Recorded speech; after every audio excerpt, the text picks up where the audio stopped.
नए उपराज्यपाल तरनजीत सिंह संधू को लेकर दिल्ली बीजेपी के अध्यक्ष वीरेंद्र सचदेवा ने कहा कि दिल्ली को उनके अनुभव से निश्चित रूप से लाभ होगा। उनसे खास बातचीत की नेटवर्क 10 संवाददाता ने। क्या कुछ इस दौरान कहा, सुनिए। दिल्ली प्रदेश अध्यक्ष वीरेंद्र सचदेवा जी हैं, जिनसे हम खास बातचीत करेंगे। सर, अरविंद केजरीवाल जिस प्रकार से प्रेस कॉन्फ्रेंस करके कह रहे हैं कि मोदी सरकार को खरीद लिया गया है अमेरिका द्वारा। अरविंद केजरीवाल खुद बिकाऊ हैं। अरविंद केजरीवाल को एहसास नहीं है कि वो किस तरह की भाषा बोलते हैं। और इस देश का दुर्भाग्य यह है कि राहुल गांधी जो विदेशी फंडिंग पे पलते हैं, अरविंद केजरीवाल जो खुद आतंकवादियों और अलगाववादियों की फंडिंग में पलते हैं।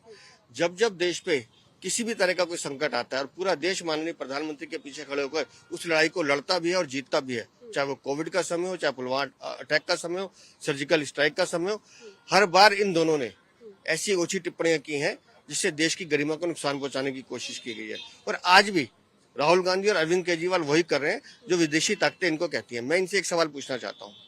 कल भारत सरकार ने स्पष्ट किया कि देश में एलपीजी की कोई कमी नहीं है, घरेलू उपभोक्ताओं को पूरी गैस मिलेगी, कमर्शियल जो सिलेंडर है उस पर हम प्रायोरिटी फिक्स कर रहे हैं।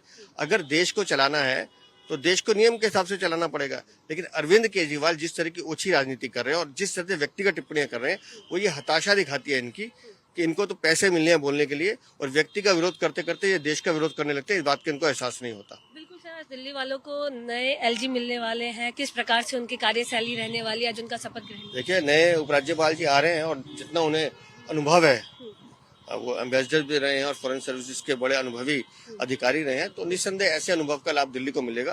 और दिल्ली विकसित दिल्ली जो बनने जा रही है हमारी भारतीय जनता पार्टी की सरकार में, उसमें माननीय उपराज्यपाल जी का सानिध्य और आशीर्वाद भी रहेगा। वीके सक्सेना जी के बारे में अगर 2 लाइन बोलना हो, क्योंकि बहुत बड़ी भूमिका रही है उनकी दिल्ली सरकार बनाने में। देखिए, पूर्व उपराज्यपाल विनय सक्सेना जी ने जो काम किया है वो अद्भुत। उन्होंने हर दिल्ली वाले की परेशानी को समझा और जिस तरह से उन्होंने एक ग्रीन कॉरिडोर दिल्ली में बनाया है, जिस तरह से उन्होंने सफाई पे जोर दिया है और जिस तरह से उन्होंने हर दिल्ली का एक एक कोना सुंदर बनाने का प्रयास किया, और उनका ये योगदान कम से कम दिल्ली वाले तो कभी नहीं भूलेंगे। चलिए सर, बातचीत करने के लिए बहुत बहुत धन्यवाद। कैमरामैन गौरव के साथ मैं पल्लवी श्रीवास्तव, नई दिल्ली।